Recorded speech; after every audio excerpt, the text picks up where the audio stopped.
She also mentioned the support from the community. We were very fortunate.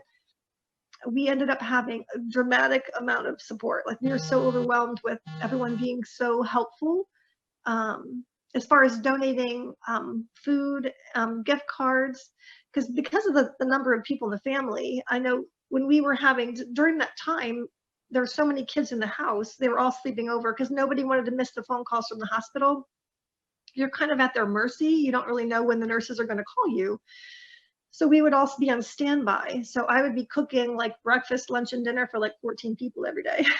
So but that was something that for me, it was helpful for me to be helpful. Saying the more helpful I was, the better I felt, and I felt like I needed to be there for everybody.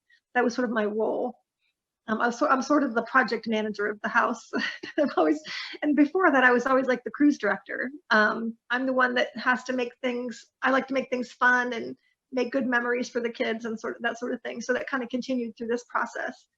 But we were fortunate that we had nurses that were very, very caring and very supportive of the fact that we couldn't be there. One nurse in particular, she actually would FaceTime with us while Jennifer was on the vent. Jennifer was obviously in a coma. She wasn't able to communicate, but the nurse was willing to FaceTime with us and also share. We would record voice recordings and send over music playlists.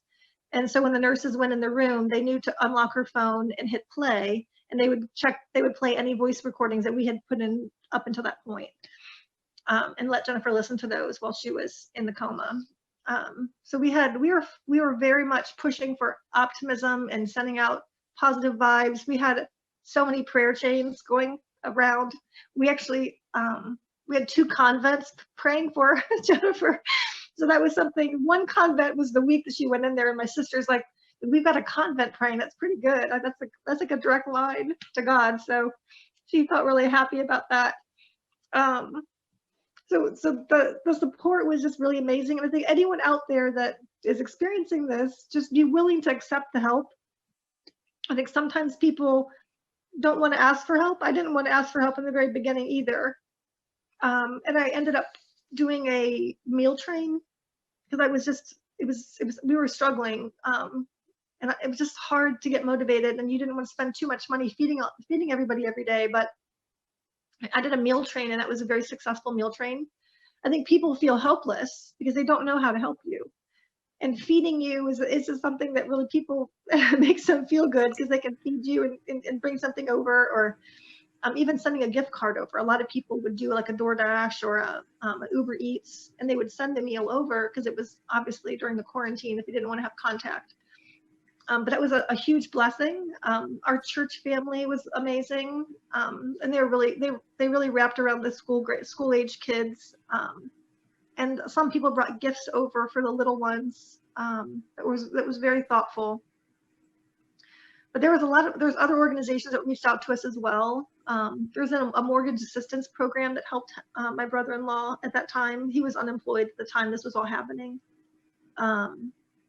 So it was a huge blessing. And it makes me now want to be helpful to others. So I feel it's important for me to pay it forward because now I feel like I'm past that point where I really needed to be lifted up. So it makes me feel better to lift others up during that time for them. I feel like just being able to like check in on us and like see how we're doing and like offer, even though they don't know what we're going through, just like offer, like someone said, hey, if you want to take a walk with me and like vent and like tell me all about it, like I'll be totally up for that. Like those are like little things that are so meaningful because, you know, you do feel like you just want to get it out. And if someone wants to listen, that makes you feel so much better. My community has been really good, like with, you know, saying anything I need, like even offering to go to the grocery store because I have 2 young ones and it's like impossible with all these restrictions to like put 2 little kids in the car and, you know, be able to keep like my mask on my 2.5-year-old for a long time. So just like those little things really do help out. Bringing me a meal, amazing. You know, it's like one less thing I have to worry about when I'm like worrying about a ton of things. So I just feel like those little things mean a lot and have meant a lot to me and have really helped me, because people do care. You see their kindness, they want to help you. Thank you for sharing that. And I agree, people really care. I've seen it in the project that I'm doing, but people don't know what to do, you know, and I think sometimes people are afraid of being intrusive and being seen as if they're nosy. So what I understand from this is it's okay to ask. It's okay to ask. Is Yeah, there and I see something I that can with do some for you? people. They don't know what to do, so then they don't talk to me. But then I feel like, wait, what did I do? Why am I not being communicated with? Why are you like shutting me out now? But it's because they don't know what to do. But just a little thing can go a long way, and that's all I need. Just like little things. Like I had someone from town like knows that I have a little son, and she's like, I'm getting rid of all my son's clothes. Does he need this size? And I was like, absolutely. So she gave me a whole bin of clothes, and that's like huge for me. So now I don't have to worry about his like wardrobe, but like that little thing is huge. Right. Mm-hmm.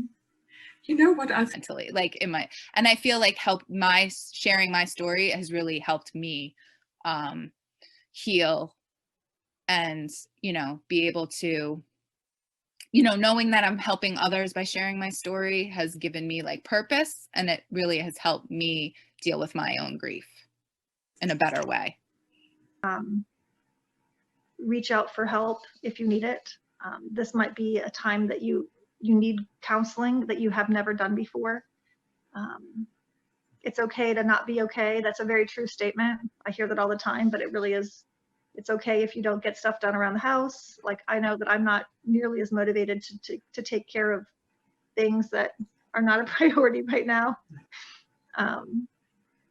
But I know it does get better. I'm not all the way there yet, but I know I'll learn to move forward with my pain.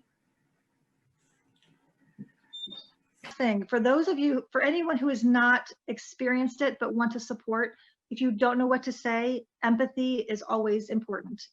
I think just sometimes understanding that it's difficult for someone and being understanding of the pain that they're going through, even if you don't have it personally, just be empathetic. That's something that I think a lot of people are missing right now.